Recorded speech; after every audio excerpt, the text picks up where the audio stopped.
Kamusta kayo mga kachilaks?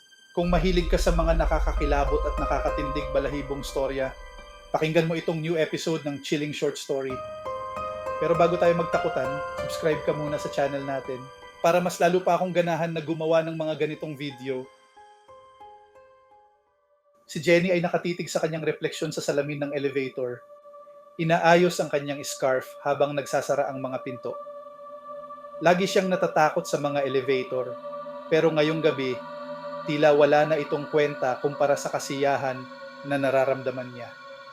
Katatapos lang niyang pumasa sa kanyang huling presentasyon at nakuha niya ang trabahong pangarap niya. Parang nasarurok siya ng mundo at naisantabi ang takot sa mga masisikip na lugar. Habang bumababa ang elevator mula sa ika-30 palapag, tumunog ang kanyang telepono. Ngumiti siya, inaasahang pagbati mula sa kanyang mga kaibigan. Pero sa halip, ito ay isang weather alert. May paparating na malakas na bagyo sa lungsod. Hay, sakto naman. Bulong niya. Kinakabahan habang nagkikislapan ang mga ilaw sa taas. Umuga ng bahagya ang elevator, kaya't napakapit siya sa railing. Isang malakas na kulog ang umalingaw-ngaw sa buong gusali. At biglang namatay ang mga ilaw. Huminto ang kanyang paghinga habang naghahalungkat para sa kanyang cellphone. Gamit ito bilang pansamantalang flashlight. Hello, may tao ba dyan? Ang boses niya ay umalingaw-ngaw sa maliit na espasyo. Nilamon ng napakabigat na katahimikan na sumunod. Pindot siya ng pindot sa emergency button pero walang sagot. Umupo si Jenny sa sahig. Mabilis ang tibok ng kanyang puso. Naalala niya ang mga kwento ng mga taong natrap ng ilang oras, minsan araw pa, sa mga sirasirang elevator. Dati ibinabaliwala niya ang mga ito bilang mga alamat lamang. Pero ngayon, tila totoo ang mga kwento. Lumipas ang mga minuto. Bawat isa'y parang isang eternidad. Sinubukan niyang tumawag ng tulong, pero walang signal ang kanyang telepono.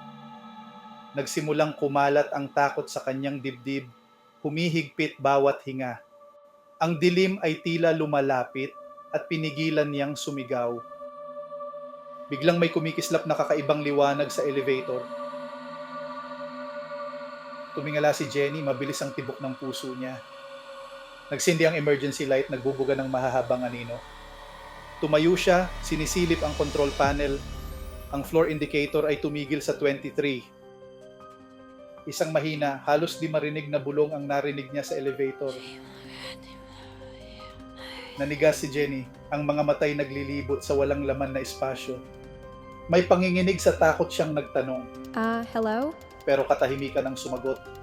Ikinibit balikat niya, pilit pinaniniwala ang sarili na imahinasyon lang ito. Pero narinig niya uli, mas malinaw ngayon. Isang malambot, nakakatakot na bulong, parang may nagsasalita sa kanyang tenga. Jenny. Napalingon siya. Ang likod niya ay napapadikit sa malamig na dingding ng elevator. Sino yan? Tumaas ang takot sa kanyang boses. Narinig niya uli ang bulong mula sa kisame naman ngayon. Jenny! Hindi ka makakatakas! Mas mabilis ang tibok ng kanyang puso habang iniikot ang elevator para humanap ng tanda ng ibang tao. Wala namang iba. Imposible na may kasama siya dito. Magpakita ka! Sigaw niya. Umuugong ang boses sa mga dingding, pumikit-pikit ang ilaw at sa isang saglit nakita niya ang isang anino sa sulok. Umurap siya at nawala ito. Jenny, sumama ka sa amin. Tinakpan niya ang kanyang tenga, pilit na inaalis ang boses. Hindi, tigilan niyo na ako. Lumakas ang mga bulong, mas mapilit.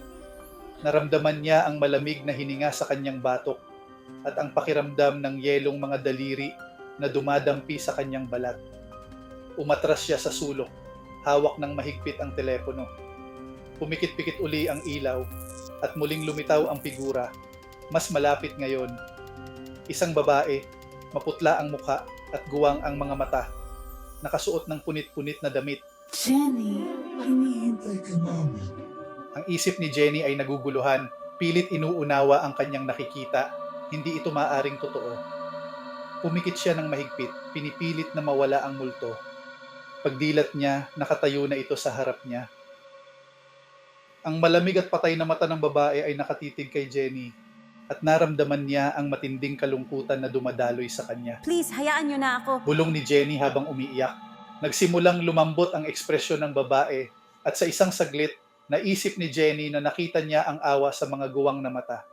Pero pagkatapos, ang mukha ng babae ay naging isang nakakatakot na ngiti. Jenny, isa ka na sa amin ngayon. Umuga ang elevator at tuluyang namatay ang mga ilaw. Nagsisigaw si Jenny, ang boses ay umaalingaw-ngaw sa kadiliman. Naramdaman niya ang mga kamay na humahawak sa kanya, hinihila siya pababa. Pilit siyang nagpupumiglas ngunit walang silbi. Napakalakas ng mga kamay. Nabitawan niya ang telepono at narinig niya itong bumagsak sa sahig. Ang huling nakita niya ay ang mahina nitong ilaw.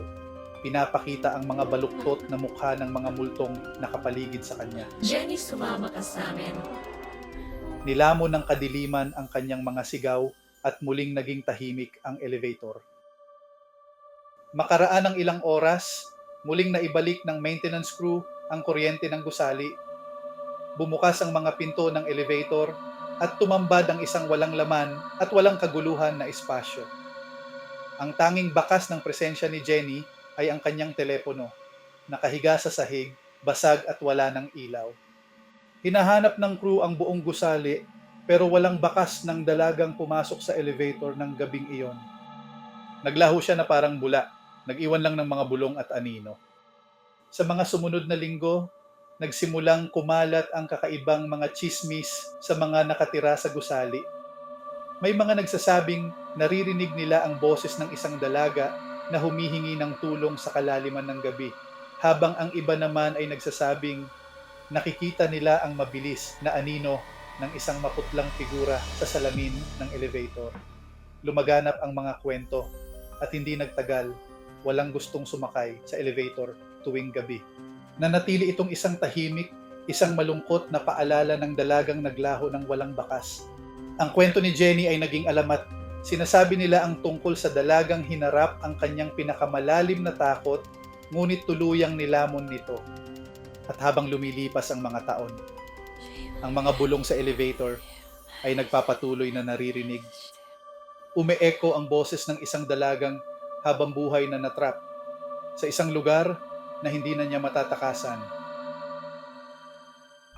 Huwag kalimutang mag-like, share at subscribe para sa mas marami pang ganitong content sa susunod. Salamat sa panonood mga kachilaks at ingat kayo palagi.